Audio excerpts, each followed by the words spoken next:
নমস্কাৰ মোৰ অন্য এক ভিডিঅ'লৈ আপোনালোকক স্বাগতম জনাইছোঁ। আজি কথা পাতিবলৈ চেষ্টা কৰিম তথাকথিত জীৱনৰ কিছুমান বাস্তৱ সত্য।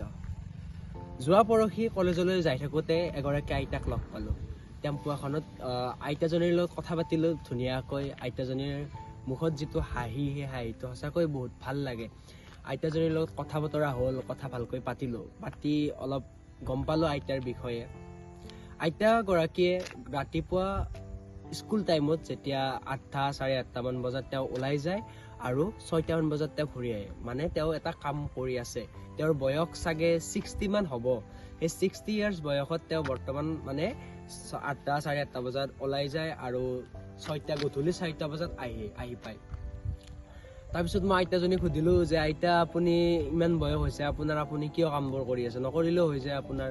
তেতিয়া আইতাজনীয়ে এটা বহুতেই বেছি ভাল কথা ক'লে যে আইতাজনীয়ে ক'লে যে মোৰ যেতিয়ালৈকে শক্তি থাকে তেতিয়ালৈকে মই কাম কৰি যাম, কাৰণ কাম কৰিলে স্বাস্থ্য ভালে থাকে। মোক আইতাই তেনেকৈ কৈছে।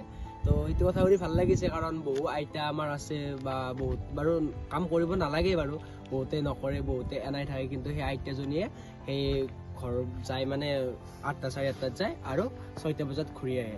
তাৰপিছত আইতাজনীক বোলে মাতিও থাকে তেওঁৰ মানে ছোৱালীয়ে যে তই কাম কৰিব যাব নালাগে, তই আমাৰ তাত থাকিবি। কিন্তু আইতাজনীয়ে নাযায়, কাৰণ জানে তেওঁ যে কাম যদি নকৰোঁ তেন্তে মই পঢ়ি থাকিব লাগিব।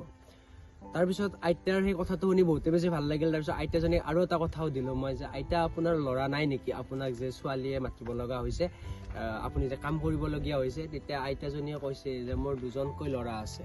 তো মই কৈছোঁ সেই 2জনৰ এজনে ট্ৰেক্টৰ চলায় আৰু এজনে চাকৰি কৰে বুলি কৈছে। কিন্তু 2জন ল'ৰাই আইতাক বেলেগ কৈ থৈছে। 2জনে আজি সাংসাৰিক জীৱনত আছে বৰ্তমান, 2জনে বেলেগ কৈ আছে, আইতাক বেলেগ কৈ থৈ দিছে। তো এই কথাটো যেতিয়া আইতাই কৈছিল, আইতাৰ যিটো মুখ মোৰ বৰ্তমান ভাহি আহিছে। তেওঁৰ মানে কান্দো টাইপৰে হৈ গৈছে আৰু বহুতেই বেছি বেয়া লাগিছে। তো কথাখিনি এইভাবে ক'লো, আপোনালোকে ভাবক বৰ্তমান সমাজৰ পৰিস্থিতি কেনেকুৱা হৈ গৈছে। নিজৰ মা, নিজৰ দেউতা আজিকালি নিজৰ ল'ৰা ছোৱালী নাৰাখে। সেই আইতাজনীয়ে কিমান কষ্ট কৰি পঢ়ি শুনি ডাঙৰ দীঘল কৰি সেই ল'ৰা 2জনক ডাঙৰ দীঘল কৰিলে, কিন্তু এদিন সেই আইতাজনীকে তেওঁলোকে বেলেগকৈ ৰাখিল। এতিয়া আহিছোঁ বৃদ্ধাশ্ৰমলৈ। আপোনালোকে জানেনে অসমত বৃদ্ধাশ্ৰম আছে প্ৰায় 35খন, আৰু যদি আমি অল ইণ্ডিয়াত চাবলৈ যাওঁ তেন্তে আছে 728খন। এটা কথাত ক'বলৈ গ'লে বৃদ্ধাশ্ৰম থকাটো ভালেই, য'ত আমাৰ সমাজৰ যিবোৰ ককা আইতা আছে তেওঁলোকে যেতিয়া কৰ্ম কৰিব নোৱাৰা হৈ পৰে, যেতিয়া তেওঁলোকৰ কোনো ল'ৰা ছোৱালী নাথাকে, তেতিয়া সেই ককা আইতা গৰাকীৰ শেষ আশা হৈ পৰে বৃদ্ধাশ্ৰমখন। আৰু কিন্তু বৃদ্ধাশ্ৰমখন খুলিছে সেইবাবেই, কিন্তু আমাৰ সমাজৰ যিবোৰ ধৰি লওক ডাঙৰ ইঞ্জিনিয়াৰ, ডাঙৰ ডক্তৰ, সেই ডাঙৰ ডক্তৰ, ডাঙৰ ইঞ্জিনিয়াৰবোৰক সেই পঢ়ি শুনি ডাঙৰ দীঘল কৰা মাক দেউতাক জনে যেতিয়া ডাঙৰ ইঞ্জিনিয়াৰ, ডাঙৰ ডক্তৰ বনালে, কিন্তু এদিন তেওঁলোকেই কি কৰে, সেই মাজনীক বা সেই ককাজনক ঘৰৰ পৰা উলিয়াই দিয়ে। আৰু শেষত সেই ককা আৰু সেই আইতাজনৰ শেষ পৰ্যায় হৈ পৰে সেই বৃদ্ধাশ্ৰমখন। আপোনালোকে জানে ৰিচেণ্টলি এটা ঘটনা হৈ গৈছিল যোৰহাটত, য'ত 2জন ল'ৰাক এজন মাকে তুলি তালি ডাঙৰ দীঘল কৰিছিল। এজন থাকে গেংটকত, এজন থাকে আমেৰিকাত। 2জনে ডাঙৰ ইঞ্জিনিয়াৰ 2জনে।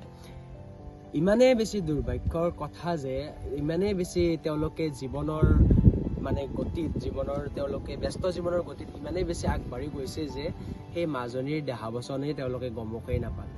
11 দিন হৈ গৈছিল সেই মাজনীৰ ঢুকুৱাত, কিন্তু তেওঁলোকে গমেই নাপালে। সেই মাজনী 11 দিন মৃত্যু, তেওঁৰ যিটো ডেড বডি, সেই ডেড বডিটো ঘৰত পৰি আছিল। তাৰে পিছত গাঁৱৰ মানুহে কেনেকৈ গম পালে জানে আপোনালোকে? গাঁওখনত দুৰ্গন্ধ এটা পৰিৱেশ হৈছিল। তাৰে পিছত গাঁৱৰ মানুহে গম পাইছিল যে এই মাজনীৰ মৃত্যু হৈছে। পিছত তেওঁ ল'ৰা 2জনক খবৰ দিয়া হ'ল। গেংটকৰ ল'ৰাজন আহিল বাৰু, কিন্তু আমেৰিকাৰ ল'ৰাজন নাহিল। সেই মাজনী, সেই যিজন দেউতা বুলি ক'ব পাৰি, সেই মা দেউতাজনেই কিন্তু এদিন তেওঁলোকক ডাঙৰ দীঘল কৰি পঢ়া শুনা কৰিছিল, আৰু আজি সেই মাজনীকে তেওঁলোকে মানে দেহাৱসান কৰিবলৈ এজন পুতেক নাহিল। তেওঁলোকতকৈ সৰু ক'বলৈ নাপায় আচলতে, কিন্তু তেনেকুৱা ইঞ্জিনিয়াৰ, তেনেকুৱা ডাক্তৰক মই মোৰ ফালৰ পৰা ধিক্কাৰ জনাইছোঁ। আপোনালোকে ভাবিব আপোনালোকৰ ল'ৰাজন কেনেকুৱা হোৱা উচিত। আপোনাৰ প্ৰতিটো ক্ষণত চাটোৰ দৰে থকাটোৱে আপোনালোকে ভাবে নে আমেৰিকা, লণ্ডন যায় 10 লাখ 5 লাখ টকা মান্থলি কামাই কৰি আপোনাৰ বেমাৰতো আপোনাৰ লগত নাথাকে, বা এনেকুৱা ল'ৰাৰ প্ৰয়োজন নেকি যিয়ে টমটম চলাই বা খেতিয়ক কৰি হ'লেও আপোনাৰ বেমাৰত আপোনাৰ লগত থাকে, আপোনাৰ লগত ৰাতিৰ আহাৰখন তেওঁলোকে একেলগে খায়। তো এইটো আপোনালোকৰ ওপৰত নিৰ্ভৰ কৰিব। এইটো হয় যিজন ল'ৰাই আপোনাকো টাইম দিব পাৰিছে, এটি ভাল ইনকামো কৰিব পাৰিছে, সেই ল'ৰাজনকে আচলতে সফল বুলি ক'ব পাৰি, যাৰ সমাজৰ প্ৰতিও দায়বদ্ধতা আছে, যাৰ নিজৰ মা দেউতাৰ প্ৰতিও দায়বদ্ধতা আছে, আৰু নিজে এটা ভাল জীৱনো গঢ়ি তুলিব পাৰিছে। তো আপোনালোকেই ভাবিব, কাৰণ আপোনালোকৰ ওপৰতো থাকিব, কাৰণ এজন ল'ৰা জন্মতেই কিন্তু শিকি নাহে। আপোনালোকৰ পৰাই শিকিব লাগিব, আপোনাৰ সমাজখনৰ পৰাই শিকিব লাগিব, বিশেষকৈ মা দেউতাৰ পৰাই শিকিব লাগিব। তো এইখিনি আজিৰ ভিডিঅ'টোৰ জৰিয়তে এটা সজাগ দিবলৈ চেষ্টা কৰিলোঁ যে আমি আমাৰ সমাজখনক ঠিক কৰিব লাগিব, কাৰণ আমি আহিব লগা নৱপ্ৰজন্মবোৰে আমি আমাৰ সমাজখনক ঠিক কৰিব লাগিব, নহ'লে কিন্তু বহুতেই বেছি বেয়াৰ পৰিস্থিতি হৈ যাব আমাৰ সমাজখন। ধন্যবাদ।